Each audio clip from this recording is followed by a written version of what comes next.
was a walking punchline. But not anymore. I'm actually really enjoying this period of video game releases where we, as gamers, strive to return to our roots. Agree with me or not, but gaming used to take chances. Outside of big budget first party releases, we saw insane new IPs pop up yearly. However, it was in 2006 when Capcom decided to take a big chance on investing in gaming experiences. No, I'm not talking about God Hand or Okami. It was a strange zombie release by Mega Man creator-designer Kenji Inafune called Dead Rising. Now, unlike other Capcom IPs, Dead Rising happens to be one that I'm least familiar with. It never really caught my attention growing up, but I feel like I'm in a place where I can finally understand who Frank West is. Luckily for me, Capcom is releasing the Dead Rising Deluxe Remaster, a modern facelift for a series that I feel is made specifically for those who haven't played, like myself. While fans will likely enjoy returning to the Colorado Mall, this is ultimately a game that is all about discovery and imagination as much as it is about avoiding getting mauled by a pack of zombies. This is my store! You came to vandalize my store, huh? Not on my watch! Dead Rising Deluxe Remaster is basically Dead Rising built in RE Engine, Capcom's in-house engine created during the development of Resident Evil 7. Now, I've seen discussions on whether this could be considered a remake or a remaster, but after confirming some very specific item RNG against the original, I can probably only assume that this is in fact the original Dead Rising with updated graphics, which meets the definition of a remaster in my book. Anyway, onto the game. Dead Rising tells the story of photojournalist Frank West, who has just landed the scoop of the century after helicoptering into a zombie-infested city in Colorado. He jumps on the roof of the Willamette Mall and is given 72 hours to do what he must do and then get the hell out of there. From this point on, the clock is ticking, and Frank is left to tug on the threads of breaking stories while doing his best to survive against zombie hordes and psychotic humans. Shortly after his arrival, he meets up with some survivors and gets mixed up in some DHS matters and something to do with Santa Cabeza. Anyway, from here every character, including Brad Garrison to the manager, Steven, play their roles perfectly. Given my limited knowledge of the events of this game, it became clear that this is unlike any action title that I've played before. Time management aside, outside of the marker points leading you to the main and optional quests, you're free to roam the zombie-infested mall and interact with items, change clothes, and discover new ways to take down zombies. This sense of discovery makes the first playthrough of Dead Rising very important. It's going to be messy. Survivors are going to die, but every discovery will help you with the next run. For example, crucial items like keys you find on the third day can probably be found on the first to make traversal easier and save time.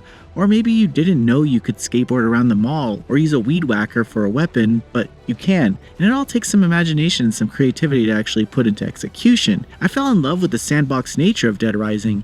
It doesn't become overly complicated with customization systems, and the only thing you have to do is pay attention to the durability of the item, so you're free to experiment at your heart's content. I should say that practicing with items before using them against a pack of zombies is smarter than running headfirst into a horde with a bunch of gumballs and saw blades. Still, despite all these weapon possibilities, Dead Rising manages to be a challenging game of item and health management alongside route planning and time management. Interestingly, all of these systems play nicely together, and I never felt overwhelmed across my 3 playthroughs, 2 being what I'd consider to be practice runs. A generous save system allows you to continue from the room you entered, or choose from an autosave that can get you back to a more preferred place. Further, you can completely restart the 72 hours with your current level and knowledge from the mall's layout, which makes the experience feel more akin to a roguelike. Another quality of life feature is the ability to advance time, which can quickly get you through the game if you're trying to progress the main case. There are moments when you must be in a specific place and time to trigger a story scene, but during these moments, optional quests pop up for rescued survivors. and I'd say you'd be doing yourself a disservice if you skipped these optional quests. The survivors each bring a distinct personality to the game and provide a nice boost in experience to earn levels. I did fail to mention this earlier, but as Frank completes missions or takes down enemies, he'll earn PP. Gaining levels usually unlocks new abilities that can be carried over to other modes. Further, Frank can whip out his camera anytime to take pictures, with special photo opportunities sprinkled around the environment to provide even more experience. The camera can also be upgraded and customized for improved pictures. Again, all of these systems work in tandem together and feel natural while playing. And yeah, I know they took out the erotic of minigame photo feature, but that didn't stop me from taking any of the pictures that I wanted to take. One would assume that this would be enough, but I believe what makes Dead Rising truly stand out are the boss fights. As you roam the mall, you'll eventually encounter a boss. These introductions are nightmare-inducing and psychotic.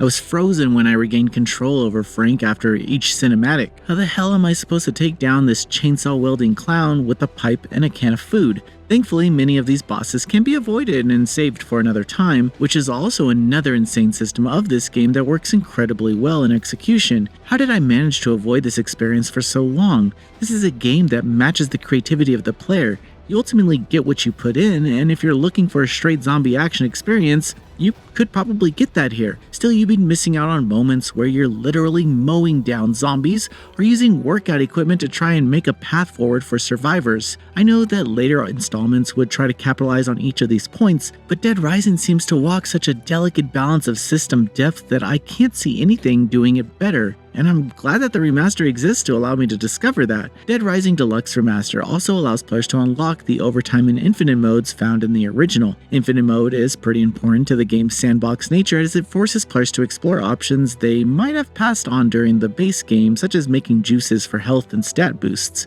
Other than that, improvements have been made to the NPC AI, but I've had issues judging the distance they needed to be in order to enter doors. I just never seemed to get it right. While playing, I encountered a few graphical glitches and weird zombie AI behavior, but it didn't affect my gameplay experience. Further, some of the more open areas have significant pop-in issues with enemies and objects, but that wasn't always the case as sometimes the areas loaded in perfectly. As I was preparing for this review, I did notice in others' previews that they mentioned the game's low difficulty, but this point seemed to be made by those who have already played the game. For me, I died a lot, more than I'd probably like to admit.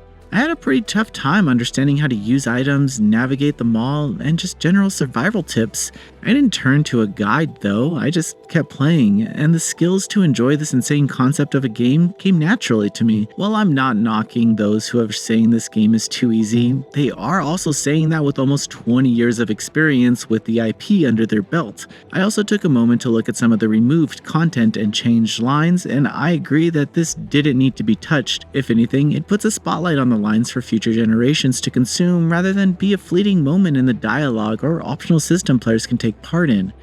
Dead Rising Deluxe Remastered allows me to rewrite the past where I passed on the franchise. Surprisingly, even in 2024, this insane combination of genre holds up.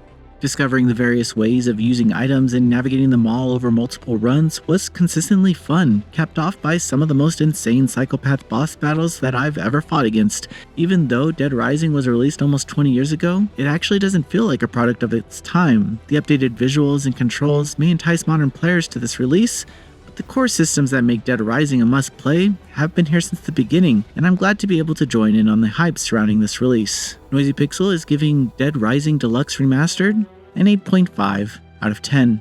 Thanks for watching. This video is brought to you by our supporters on Patreon. Noisy Pixel is run by a group of gamers providing independent gaming coverage through news, reviews, previews, and more. Check out our Patreon to help support our continued growth, and subscribe to keep up with all our future content.